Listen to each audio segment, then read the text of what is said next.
Salam Kerahiman. Hari ini 17 September. Kita akan baca dari 897. Kita mulai ya. Dalam nama Bapa dan Putra dan Roh Kudus. Amin. Bapa kami yang ada di surga, dimuliakanlah namamu. Datanglah kerajaanmu. Jadilah kehendakmu di atas bumi seperti di dalam surga.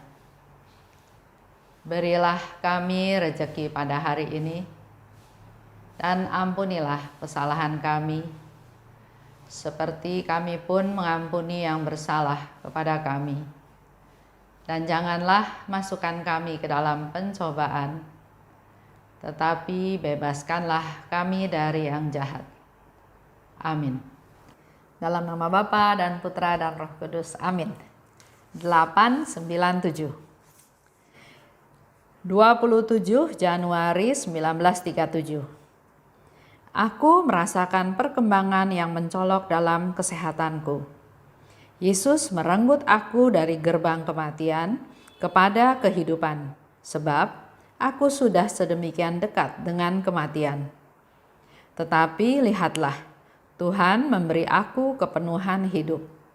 Memang, aku masih harus tinggal di sanatorium, tetapi aku hampir sepenuhnya sembuh. Aku melihat bahwa kehendak Allah belum digenapi dalam diriku, dan itulah sebabnya aku masih harus hidup, karena aku tahu bahwa kalau aku menggenapi segala sesuatu yang telah direncanakan Tuhan bagiku di dunia ini, Ia tidak akan membiarkan aku di pembuangan lebih lama lagi, karena surgalah rumahku. Tetapi sebelum kita pergi ke tanah air surgawi, kita harus memenuhi kehendak Allah di bumi.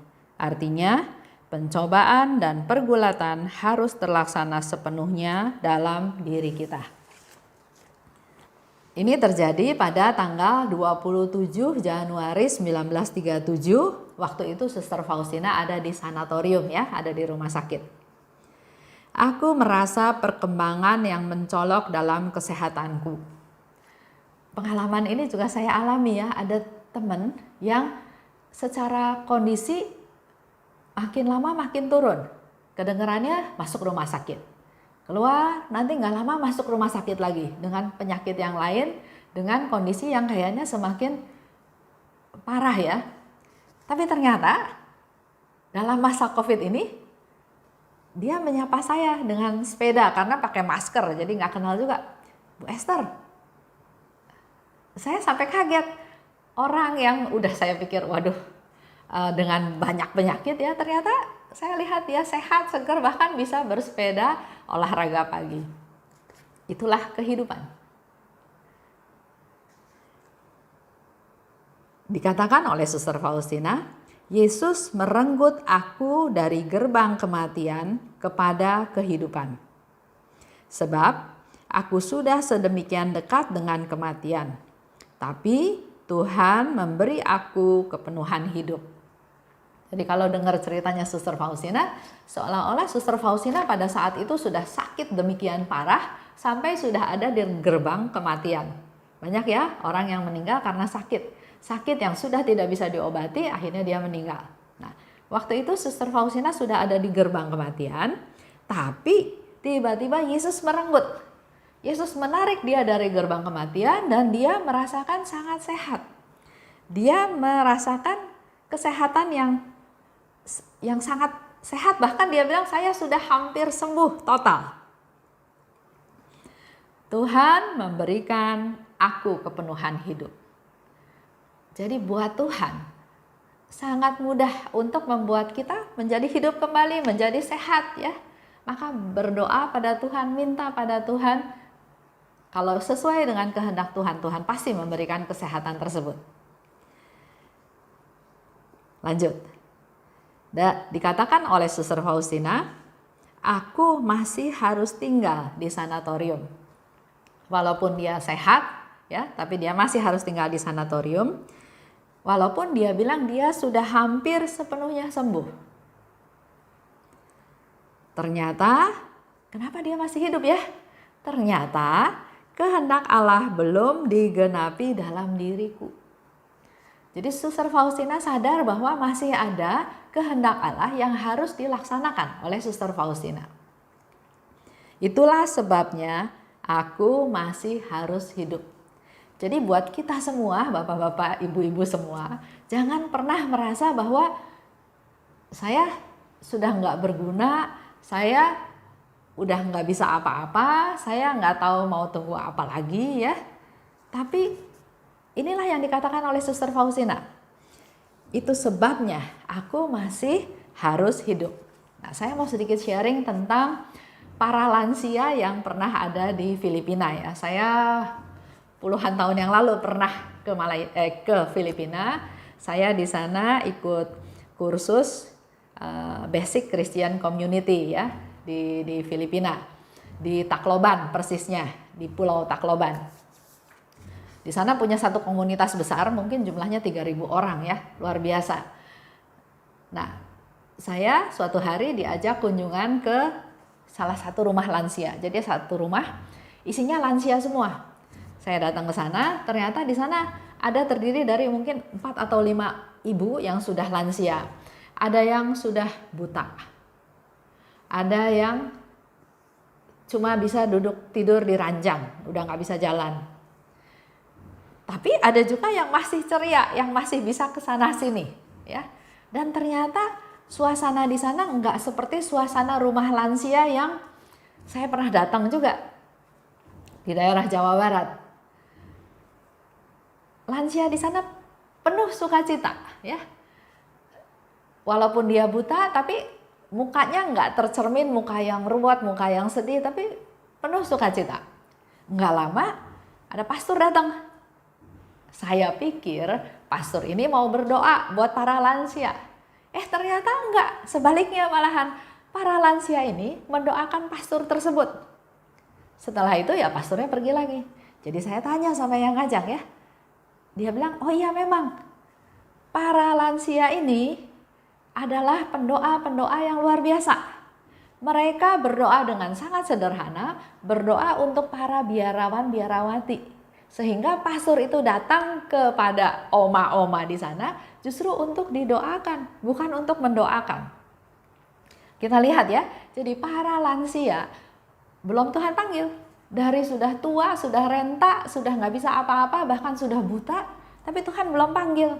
Karena Tuhan masih memakai mereka untuk melaksanakan kehendak Tuhan, yaitu untuk berdoa buat para permata yang berharga buat di mata Tuhan, yaitu para kaum biarawan dan biarawati. Dan pastornya yang datang ke sana juga dengan penuh sukacita didoakan oleh oma-oma ini. Ya, luar biasa. Nah, sekarang refleksi ke diri kita. Kita masih hidup, mungkin ada yang sudah 60 tahun tapi udah sakit-sakitan, ada yang 70 tahun, ada yang 80 tahun, ada yang 90 tahun masih sehat. Mari kita manfaatkan setiap saat hari yang Tuhan kasih untuk melaksanakan kehendak Allah. Karena berarti ada tugas yang masih harus diselesaikan, sehingga dikatakan oleh Suster Faustina, itulah sebabnya aku masih harus hidup. Semoga ini menjadi masukan ya buat kita semua untuk memanfaatkan waktu yang Tuhan kasih untuk melakukan sesuatu yang baik. Refleksi ke diri kita masing-masing. Apa sih tugas saya? Apa yang Tuhan kehendaki dari saya? Jawabannya bisa banyak, macam-macam ya. Tapi pesannya adalah jangan menyia-nyiakan waktu yang Tuhan kasih. Lanjut ya, Suster Faustina bilang lagi, aku tahu bahwa kalau aku menggenapi segala sesuatu yang telah direncanakan Tuhan bagiku di dunia, Ia tidak akan membiarkan aku di tempat pembuangan ini lebih lama. Jadi Suster Faustina tahu, kalau tugas dia udah selesai, Tuhan sayang sama dia, pasti Tuhan juga akan jemput dia, supaya jangan lama-lama di tempat pembuangan ini. Karena surgalah tempatku. Nah, ini menjadi masukan buat kita semua ya. Sering kita merasa bahwa kita hidup di dunia, maka fokus kita adalah hidup di dunia. Berkuasa, kaya, terkenal, nggak kalah dari orang, dan hal-hal yang cuma diakui di dunia. Padahal dunia ini adalah hanya tempat sementara. Tujuan akhir kita adalah tanah air surgawi. Jadi mari kita semua, mumpung lagi masa COVID, coba mindsetnya dirubah. Mulai perspektifnya, pikirannya bukan hanya dunia, tapi mari kita memberikan makanan rohani kepada jiwa kita juga untuk persiapan kita menuju tanah air surgawi. Karena Suster Faustina bilang, surgalah tanah airku. Buat kita semua juga tanah air kita di surga. Cuma kita sering nggak sadar atau nggak mau tahu. Sering ada yang bilang, udah jangan mikirin yang belum tahu. Yang hidup di dunia aja masih susah. Nah ini yang egois, sombong, yang nggak mau buka hati, buka mata untuk melihat betapa Tuhan itu Maha Rahim. Dikatakan lebih lanjut oleh Suster Faustina, tapi sebelum pergi ke tanah air surgawi, kita harus memenuhi kehendak Allah di bumi. Jadi kalau kita harus memenuhi kehendak Allah di bumi, berarti kita ada PR. Nah, kalau nanti kita pulang, ada yang harus dipertanggungjawabkan. Dikatakan lebih lanjut oleh Suster Faustina, artinya kalau kita masih harus hidup di dunia, masih harus ada yang dilakukan, dilaksanakan sesuai kehendak Allah, maka pencobaan dan pergulatan harus terlaksana sepenuhnya dalam diri kita.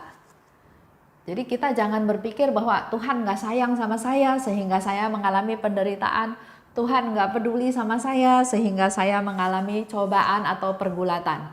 Di sini dikatakan oleh Suster Faustina bahwa selama kita masih hidup, maka kita masih harus mengalami pencobaan dan pergulatan itu. Jadi kalau ada, bukan dihindari. Kita jangan lari dari pertempuran, menghindar atau cari aman. Karena suatu hari nanti waktu kita pulang, kita akan diminta pertanggungjawaban tersebut. Tidak ada yang kebetulan di dalam kehidupan kita. Nah contoh ya, ada teman yang sharing setelah baca mendengar video Menggali Rahmat, dia katakan, aduh terima kasih Tuhan karena ternyata dengan melihat video Menggali Rahmat, dia di dalam rumah tangganya mengalami ketidakcocokan, keributan, tapi justru dengan mendengarkan video ini tentang bagaimana kasihnya Tuhan, pesannya Tuhan, pencerahan dari Tuhan, dia mengalami suatu hal yang sangat indah yang dia bisa bersyukur sama Tuhan. Jadi ada keributan, ada kesalahpahaman, mungkin ada perbedaan pendapat atau ada satu masalah. Tapi inilah yang dikatakan oleh Suster Faustina, ada pergulatan, ada pencobaan yang tetap masih harus kita alami di dunia ini. Yang penting ambil hikmahnya dari setiap kejadian itu, karena melalui setiap kejadian Tuhan memberikan rahmat. Memberikan rahmat baru, berkat yang baru yang makin berlimpah. Pernah ada satu keluarga, biasanya antara menantu dan mertua nggak cocok ya. Apalagi mertua dan menantu sama-sama keras, sama-sama anak paling besar, sama-sama merasa punya kemampuan, kekuatan, keras lah ya, nggak bisa diatur. Nah, tahu-tahu satu rumah, mertua dan menantu. Ada aja yang nggak cocok. Ya, beda zaman, beda pendidikan, beda sudut pandang. Jadi timbullah permasalahan terus, permasalahan demi permasalahan. Sampai suatu hari timbullah suatu masalah. Bukan di antara menantu dan mertua, tapi anggota keluarga. Kecelakaan, sehingga perlu konsentrasi penuh untuk menolong anggota keluarga tersebut. Bukan hanya waktu, tapi juga biaya. Biayanya itu besar karena harus dioperasi, harus banyak biaya yang harus dikeluarkan ya. Nah, di dalam proses ini, ya tetap terjadi salah paham ya antara menantu dan mertua. Tapi di dalam proses ini akhirnya melalui peristiwa kecelakaan yang dialami oleh anggota keluarga tersebut, terbukalah komunikasi di antara menantu dan mertua. Akhirnya si menantu bisa bersyukur bahwa walaupun dia habis tenaga banyak, dia habis uang banyak, tapi dia nggak peduli pengorbanan tersebut karena akhirnya dia bisa punya relasi yang saling terbuka dengan mertuanya. Sampai ada pengakuan dari mertuanya bahwa kita ini berdua sama. Saya pun waktu muda seperti kamu, dia bilang ke menantunya. Mau sendiri, mau ideal, nggak mau dibantu orang, nggak mau susahin orang, dan seterusnya. Jadi dia melihat diri dia di menantunya tersebut. Tapi setelah melalui satu proses yang berat, akhirnya mereka bisa terbuka dan bisa sharing dan bisa saling mengerti kenapa si menantu melakukan ini, kenapa si mertua berpikir seperti ini. Ya. Nah, ini juga sama, melalui pergulatan, melalui penderitaan, melalui pencobaan, bukan ribut makin besar, tapi justru makin kompak, makin sehati, makin satu keluarga. Itu aja hari ini ya. Kita tutup dengan doa. Dalam nama Bapa dan Putra dan Roh Kudus, amin. Allah Bapa di surga, terima kasih atas sharing Suster Faustina pada hari ini. Mengingatkan kami semua Tuhan bahwa kami semua masih diberi hidup oleh-Mu. Artinya masih ada kewajiban-kewajiban yang harus kami lakukan. Berilah kami pencerahan, berilah kami kepekaan supaya kami mengerti akan kehendak-Mu dan mampu untuk melaksanakannya. Kuatkan kami Tuhan, berilah kami kesabaran dan kemampuan bila ada pencobaan ataupun ada pergulatan dalam kehidupan kami. Urapilah kami, biarlah Roh Kudus memimpin hidup kami agar apa yang kami lakukan berkenan kepadamu. Kemuliaan kepada Bapa dan Putra dan Roh Kudus seperti pada permulaan, sekarang, selalu dan sepanjang segala abad. Amin. Dalam nama Bapa dan Putra dan Roh Kudus. Amin. Salam kerahiman.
serta bersorak-sorak.